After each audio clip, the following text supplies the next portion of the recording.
afternoon, everyone. Thank you for joining us for another episode of HERstory, presented by Women of Fantasy Football, powered by Fantasy Alarm and Better Sports Network. And today we have a very special guest with us, hence the special time. We have Shannon Blunt, who is from SiriusXM as a producer. How are you, Shan? I am fantastic. Super honored to be invited to talk to with you today. I know it's so fun because I've talked to you, when I've been on serious shows and we've, kind of ganged up against Howard and Jim, and that's always a super fun time. So it's awesome to sit down and talk to you.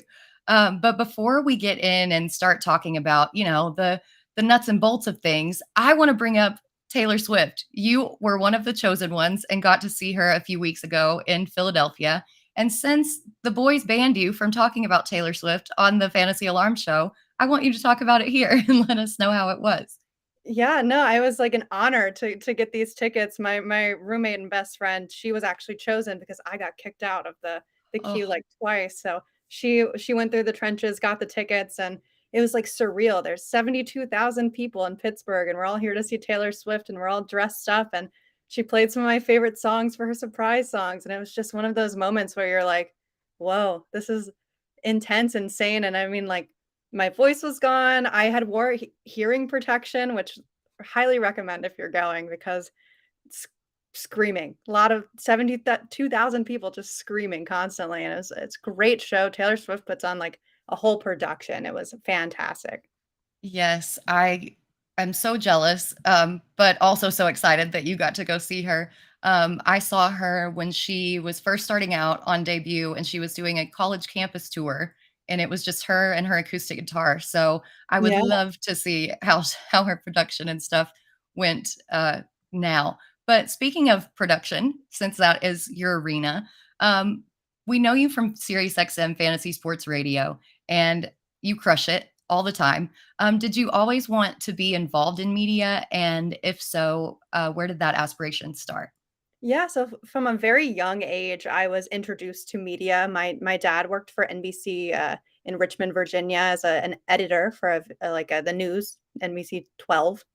And so I would constantly just be at the station. I was in some of their commercials growing up as like just their local fun stuff. And, I was just indicted into it very early. And I knew as I got older, like I was more interested in like what my dad was doing behind the scenes, what being on camera, making videos with my friends, doing just like fun photography projects. So I got very interested very young.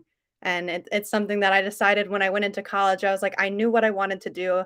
I knew it was communication, and I started off like declared it, and I was ready to roll. It was something I've just had in me the whole time, I guess. I love it.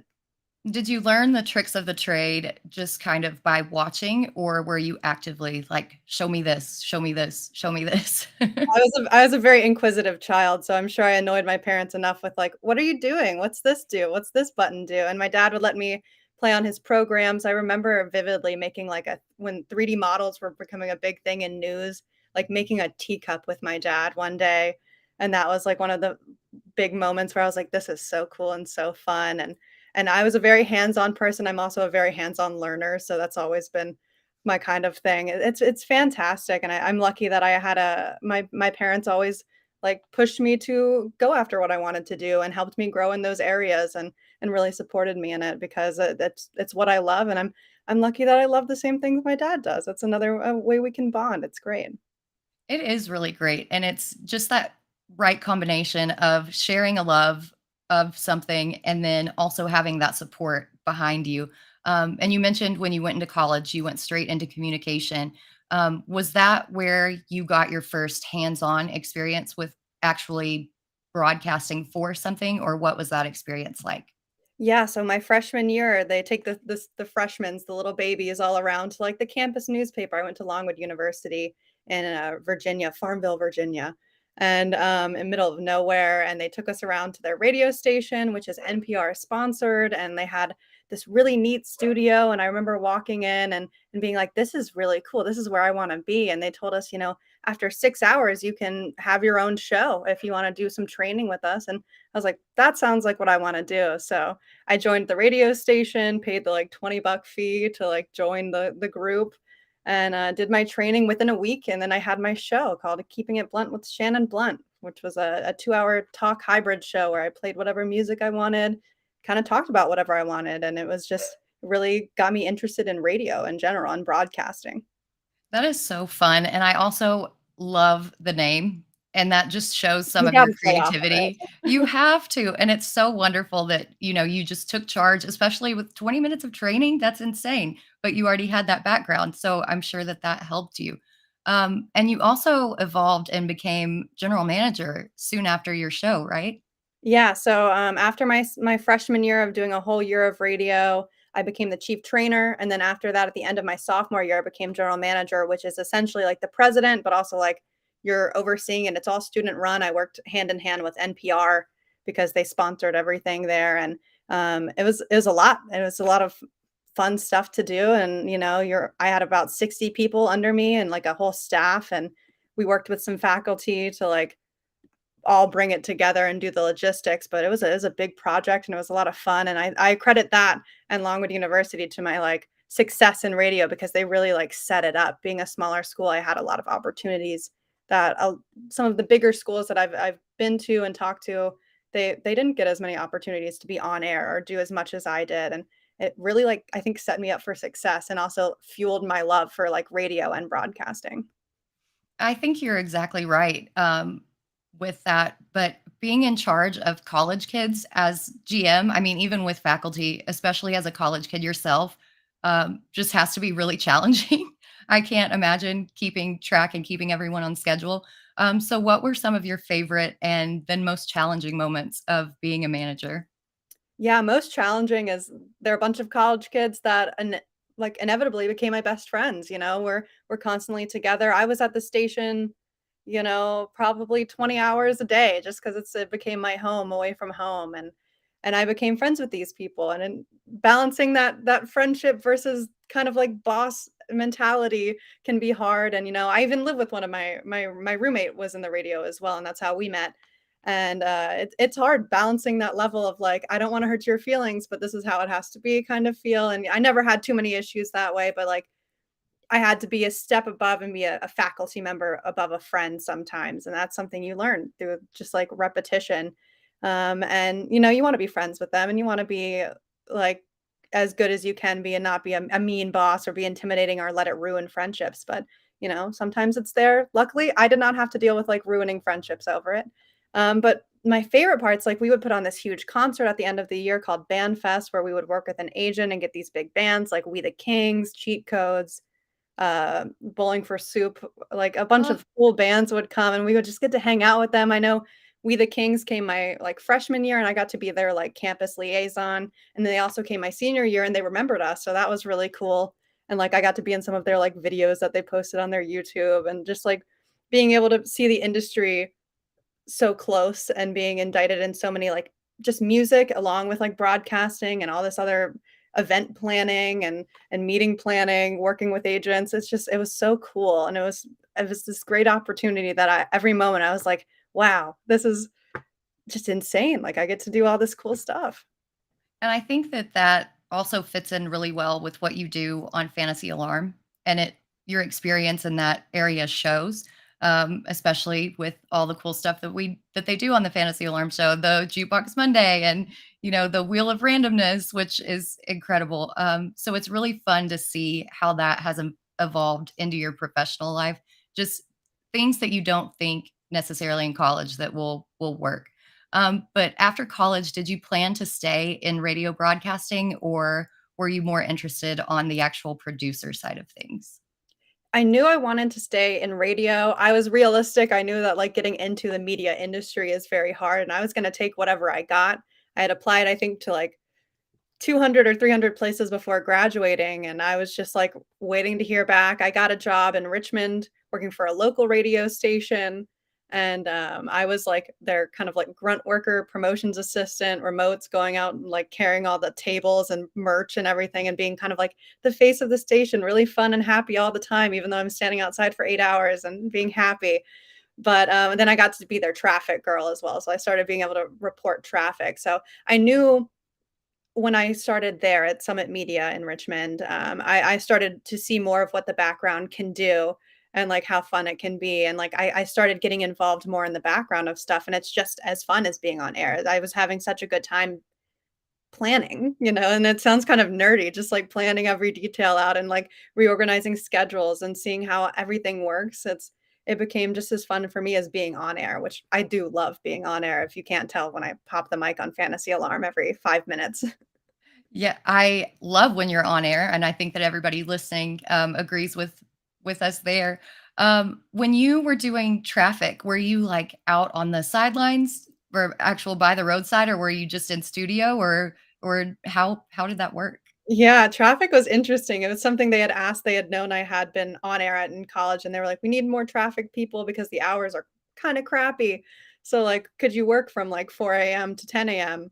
And like, it was 45-minute drive, so I'd get up at like 3, be there at 4, and we have access to all of like the VDOT information and all of the stuff. So I would just sit in the studio and update it every 10 minutes if there was accidents. And you had to be like really serious and have this like serious traffic reporter voice that like people would also come up to me and say that I pronounced road names wrong, and that was fun. But it was cool. It was one of those things where it's like, I'm on the radio. It's so fun. So the mansplaining prepared you for your career in the fantasy sports world, Always. apparently. Even with road names, it happens everywhere, folks. So if I had to ask you, I guess you said that you loved doing both sides of things and that you loved planning.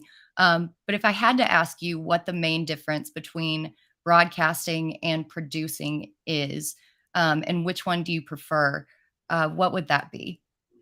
Yeah, so a lot of planning goes into both sides. A lot of what you don't see is when you're on air, like I am right now, you've got to be on, and you've got to be prepared for whatever kind of like is thrown your way, and just kind of like monitoring news and all this other stuff. But the producers are doing that as well as listening to the show, making sure they can hop in at a blink of an eye. They're monitoring news. We're monitoring all of our systems to make sure you guys are getting a product. So the biggest difference is just like focus. Like the focus is different. So I would say producing is probably harder from what I have experienced personally, just because there's so many moving parts, and like if you're not focused on everything, you miss one thing, the whole show can like fall apart pretty quickly. Because not only am I making sure everything tech wise is running, I'm making sure Howard and Jim and Fancy and Ronas, they're all playing nice and having a good time and being fun, and I'm answering your phone calls and making sure that you get like produce they can be on air. All of our listeners and viewers can get their voice heard as well. And it's just a massive amount of things that you're doing in the background that people just, I don't think they realize. Yeah, I didn't realize the level of multitasking that went into that. How do you balance that when you're, I mean, compartmentalizing listening and then answering and then planning, like watching the clock? What are some strategies that you use to just keep everything on the rails? It's definitely come with reps. You had to get used to it for sure. Multitasking, lots of screens. I've got like 3 or 4 screens you can't even see, just monitoring different things. I've got my phone on a stand so I could see if someone texts me or bothers me or needs something. I'm lucky that I have a great co-producer, Josh Wagner, who I work with every day, and we're a great team. So getting a good team together. So like when you need Slack in an area, we can just communicate. But communication is probably like key to it, because like if you're not communicating, if I'm like, hey, I need to answer some phone calls, so can you just like monitor everything else going on, like that is the key. Like he has to pick up Slack when I need it, and I need to pick up Slack when he needs it. And it's just reps, and communication is like the biggest takeaway. Great advice for all aspects of life everywhere. And before we get into talking about sports, I want to shout out to some people in the chat. There is Better Boss in with us. Thank you so much for joining us. Mr. Scampers, always. Then we've got Gemma, who has been a guest on the show. Hi, Gemma. And then we have Kevin Tompkins, the other part of the Joe Burrow fan club. Guys Yeah. in the chat, if y'all have any questions for Shannon, please feel free to throw these in here and we will get to them before the end of the show. But now let's talk about the meat. Now that we've talked about the nuts and bolts, let's talk about the fun stuff. So you were into baseball before you started in media. Where did your love for the sport start, and how did you get so great that you earned the nickname the Shandy Capper? Yeah, baseball. I started playing like t-ball at like the age of 4 or 5. My parents, put me, as most parents do, in different sports to see what I would love, and I stuck with baseball and softball because I became so like invested in it. And also I knew my grandfather, he was a huge baseball fan. He's the reason I'm a Nats fan because he liked the Nationals so much. Like even for his 90th birthday, they rented out a box and stayed and watched the whole game, and it's great. So my love of baseball is pretty family oriented, but playing it became like this whole other part of me that I got to be a catcher. I was an outfielder. I was like an all-star catcher. It was my favorite thing to do. I loved like carrying around the gear and just like being in the world of baseball. And so I started loving baseball from an early age. And I guess the Shandy Capper thing, I don't know if it was a Howard Bender creation or a Brian Burns creation. I have a lot of nicknames on the show. I love them. It's one of my favorite things, the bits that have come in, and I just am collecting nicknames now. One day I should just get them all like written down and framed because it's just constantly growing. But the Shandy Capper came when I started getting into betting and sports betting, which I stumbled upon, joining this community. We're going to do some betting. We're going to talk about betting. And I've learned a lot from all of these great analysts that I get to work with every day. But I was like on a hot streak for betting. And I think I just became like, oh, she's the Shandy Capper. Like she's got it. Like you need to listen to her. So I'm sorry if some of my bets haven't hit for you guys. I don't think I'm on a hot streak right now, in fact, but that came from a nice hot streak that I was. And I think it was like around this year, at the end of like I would do anytime touchdowns. And You I were love so good. anytime touchdown bet. And I was just one of those things where it was just like, yes, I felt it in my guts. And the Shandy Capper came from my gut feelings and a hot streak. I can definitely attest that you are one of the best at the anytime touchdown props, and I made a little bit of money by listening to you. So, guys, listen to Shan. And then Josh in the chat says that that definitely sounds like a Bender nickname. I think that I would have to agree with Yeah. that. So, what do you prefer more, baseball or football? And in real life and in playing fantasy sports? So for real life, I do prefer baseball. Opening day, just like Jim Bowden, it's like a holiday for me. I love it. I watch baseball constantly when it's on. So I prefer baseball. I go to a lot of baseball games. I'm a big Steelers fan. Don't ask me where that came from. I think it was from a family member, or maybe it was from watching them win a bunch of times since I've been born. So I'm very into football, and I started off as a baseball fan, and when I got this job I told them like, hey, I know a lot about football, but I am a baseball fan. So it works out because fantasy, you can play fantasy for a lot of sports, and it happened to be baseball was my first love, but now I've been like introduced to the world of fantasy football, and I've gotten very invested even from like I think my first week we did a whole like football draft, or like we were constantly drafting when I started, and so I got to experience more and more, and I think I like playing fantasy football more than fantasy baseball, if I'm honest. I think it's just a little more fun for me. It's a little more like ongoing, a lot less moving parts, I feel like, than baseball, because there's just so many players in baseball. There's so many people coming up that you have to watch, and like as much as I love doing that, like football, it's just, and there's more people involved that I know, in my personal life that play fantasy football, and I can experience that with them and share it with them. And I love that being able to share fantasy with other people makes it really fun. And that is I mean, you said it exactly right. That is what is one of the best things about fantasy football is sharing it and talking about it with your friends and talking about it, on SiriusXM, jumping in, and y'all do several segments on that. And speaking of the segments, which ones have you kind of had a hand in creating, and which ones are your favorite on that show? So for Fantasy Alarm, I've come up with a lot of segments. Like today, we're going to be doing Take Two Tuesday. And that's just where we share two hot takes of a topic that we have, and like we kind of debate it, and that always ends up in a great discussion, a great heated discussion normally, and it's fantastic. And I love that segment a lot. That's a newer one.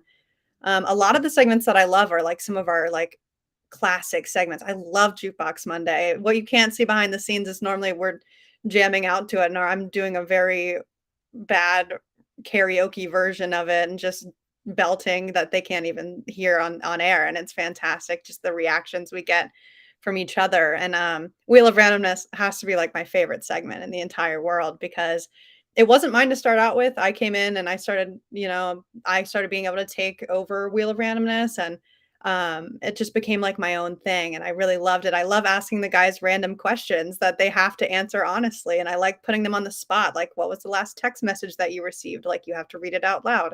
Or what was the last thing you Googled? Or like things like that. And you never really know what you're gonna get with like Jim Bowden and Howard Bender, what they're gonna. So I have to be prepared for that. But just like Josh Hudson, love letters is one of my favorite. I love letters. I keep it all of my love letters that I've written over the past year or so, I keep because I just find it so fun to write them, to put them out there, to see how people react to them. Those are the ones that I'm getting a lot of tweets at where people are like, "Oh my god, this love letter was fantastic. I really relate to this. I was dying laughing." Those are like I love letters. It's a great concept and it's a great time, you know? Well, I remember your very first one, and I was flabbergasted and floored with just how amazing it was. What kind of inspiration goes into your love letters? Is it like a thought out kind of plan thing, or is it just whatever pops in your head? So we'll have a meeting every morning and we'll be like, okay, it's a love letter day, like make sure you have one. And then normally I would be going into DC on those days and I would be thinking about it on my way in, like what do I want to write about? What's hot in the news? How am I feeling? How's my fantasy team doing? Kind of just picking around.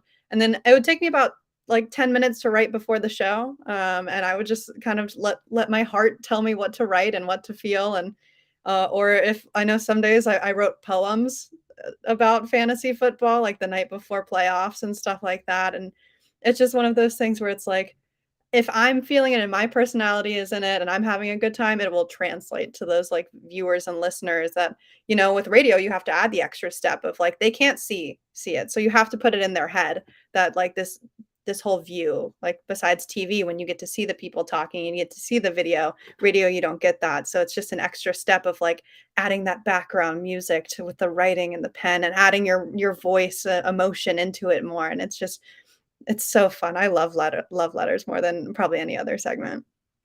I love thinking about all the layers that you just Mhm. described because that's something as a listener that I've never really thought about. I've just thought about talking. But as a producer, there's so many different things that go into it and it's just incredible what you do and just how you put everything together and make such a successful show.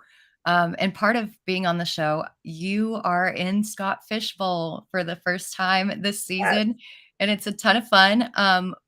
What spot are you picking out of? What's your division? And do you have any strategy going into it? Yeah, so this is my first Scott Fishbowl. This was on and we had fantasy like a bucket list that we did at the end of the year, and my big thing was I wanted to join the Scott Fishbowl. I've been in the industry like in this industry and community for like 3 years now, and I just really wanted to join in because I'd seen how much people love and have a good time with their Scott Fishbowl leagues. And I'm in the Starbucks division, I believe, and I am in with Jim Bowden, so that's another fun thing we'll Ah, be able to talk about on air that if I'm beating Jim Bowden, which is probably gonna happen, that we'll be able to bring it up to you guys and the listeners and be able to talk about it. As far as my strategy goes, I know it's a super flex. I know quarterbacks are going to be going off the board pretty quickly. I'm picking out of the second spot. So I really like that spot. And this might be a reach, but I know from what I've learned in fantasy, it's like you got to play your own way and you got to make yourself happy because if you're happy with your team, you're probably going to have a better time. You're probably going to be like more invested in it. And so like I probably will be reaching and grabbing Joe Burrow in that second spot because every time I've had Joe Burrow on a team, I'm happy and I want a good quarterback. So that's probably my strategy. I hope the person who's drafting first doesn't take him now that I said that out loud, but we'll see. But I'll probably be reaching for a good quarterback at least in that spot. I think that's a solid strategy. And Mr. Scamper's two spot first timer as well. So you guys Nice. should get in the chat and talk about that on Twitter. There's so many fun group chats going around. Oh yeah. I think you made a really good point about having fun because so many people treat fantasy like it's kind of work and like it or they take it too seriously and get upset with it. So that's just an excellent point to remember to have fun with it. Have you looked at any of the rules in Scott Fishbowl about the changes? And if so, how do you feel about like the little tweaks that they have made this year? I haven't looked at the changes, and I'm not sure if I'll actually be affected by the tweaks just because it is my first time going in, and now I'm just like, "This is all I'm gonna know going into the Scott Fishbowl," but I'm in this great group chat of all the people in the 2nd, pick, and we constantly talk, and I'm getting all of my strategy and tips and tricks from them because all of these people have seem to have drafted out of the 2nd spot before, and they're giving me breakdowns of everything. So it's a great tool if you're not in a group chat with everyone else who's drafting in your spot and the other divisions, I highly recommend it. Absolutely. That's I can attest my first time that group chat was pretty invaluable to me and all the advice that I got. And then we've got Jorge in the chat, Starbucks division for the win. Nice. So Fun. that's perfect. Hope that you don't have the number one pick, Jorge. Don't It steal did put Shan's anyone strategy. here. So we're getting up against it, but if anybody has any questions for Shannon, throw them in the chat and we'll get to them real quick. But since this is called Her Story in the Making, where do you see your story continuing? Yeah, it's a great question. I love radio and I got to join this wonderful community that I joined this as a radio job. I didn't know too much about fantasy. I had played in fantasy maybe once or twice before joining SiriusXM, but um, I just I can see myself now. I'm so into this community and I love the people that I've met and like the opportunities I've been given because of the people in this community. Like I can't imagine leaving the fantasy community anymore. It's something that I've been sports media is now in my soul. And so I can see myself. I love SiriusXM. I love having this job. I don't foresee myself leaving in the future, but growing and becoming a better producer every day is something that I can see, and I hope that happens because, like I said, this community is fantastic, and it's something I didn't expect. Joining fantasy sports radio as a producer, I thought I'd be in the background. I wouldn't be able to do this. I wouldn't be able to talk to you or be on air and talk about my bets, my winning bets, and being a shandy capper and all this other fun stuff. But this is a great community, and I see myself growing in it more. And I don't know, we can see me talking more about maybe let's do a whole Joe Burrow segment or a Juan Soto segment, my 2 guys. And it's just a fantastic community. I I think that I have to agree. All of the work that you've done over there is excellent. I hope that we hear you more. Coop has a question for you. I'm sure he's not looking for himself as an answer. A question for Shan, who's your favorite fantasy alarm show semi-regular guest? Semi-regular guests. We don't have too many guests lately, but it would probably be anyone from the Fantasy Alarm crew just because of the community and also like the personalities that we get to see mesh with the guys on air. It's always just you guys have a great connection. And the Fantasy Alarm crew people are, are fantastic. Kevin Thompson says to choose me, but Yep. I'll go with just the Fantasy Alarm crew and community of just they've been the best guests and some of our constant callers like Kangas Man and it's just those people who have been in the show and invested in the community in the show just make the show better.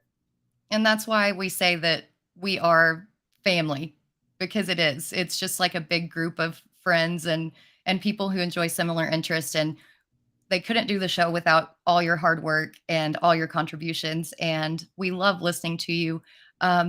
Please tell everybody where they can find you. Yeah, you can find me on Twitter and Instagram at ShannonB_LUNT. And just because we joke about it on the show, you can find me on my TikTok at ShannonNanner1. If you guys want to see some Animal Crossing TikToks, there you go. I'm gonna add you right after the show because I definitely would love some Animal Crossing TikToks. Thank you guys in the chat for joining us. Shan, thank you so much for being on the show.